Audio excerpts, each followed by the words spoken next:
Hello guys, welcome back to our channel. Ajay Sharma law में आप सभी का स्वागत है। और आज की इस वीडियो में हम पढ़ेंगे भारतीय साक्ष्य अधिनियम के सेक्शन 20 को। तो अगर आप लोग चैनल पर पहली बार आए हैं और वीडियो को जो है पहली बार देख रहे हैं तो वीडियो को लाइक करके चैनल को सब्सक्राइब जरूर कर लीजिएगा, ताकि आने वाले वीडियोस की अपडेट जो है आप तक आसानी से पहुंच सके।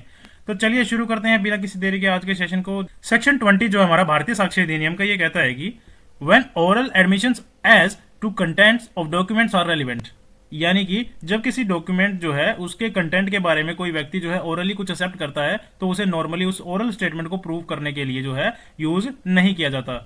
और इसी के बारे में जो हम सेक्शन 20 के अंदर जो है पढ़ेंगे।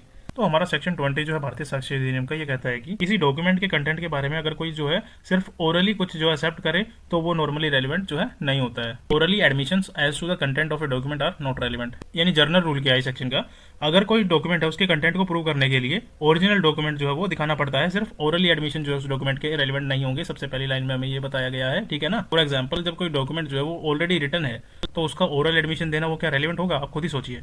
यहाँ तक जो है हमने सेक्शन की पहली लाइन में जाना, यानी ओरली जो एडमिशन होता है वो किसी डॉक्यूमेंट के कंटेंट्स का वो रेलिवेंट नहीं होता, ठीक है।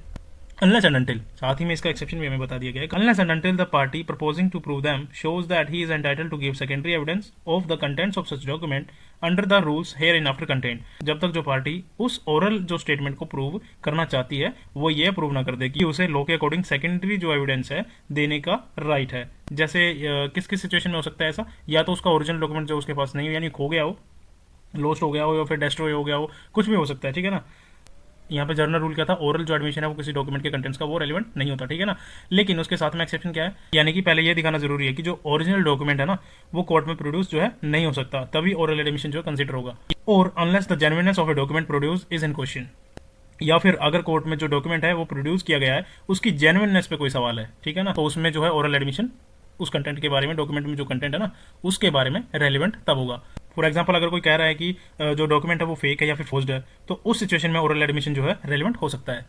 जनरली नहीं होता, लेकिन इसके दो एक्सेप्शन हमने जाने, ठीक है, इस सेक्शन के अंदर। इसी के बारे में हमारा सेक्शन जो है 20 बात करता है। So thanks for watching guys, that's all about section 20 of Bharatiya Sakshya Adhiniyam. I hope you really enjoy this video. So don't forget to like and subscribe. Ajay Sharma law. अगर आपका कोई डाउट है तो मेरे को कमेंट सेक्शन में एक बार कमेंट कर देना इस सेक्शन के regarding. Okay, bye bye guys, मिलते हैं नेक्स्ट वीडियो में।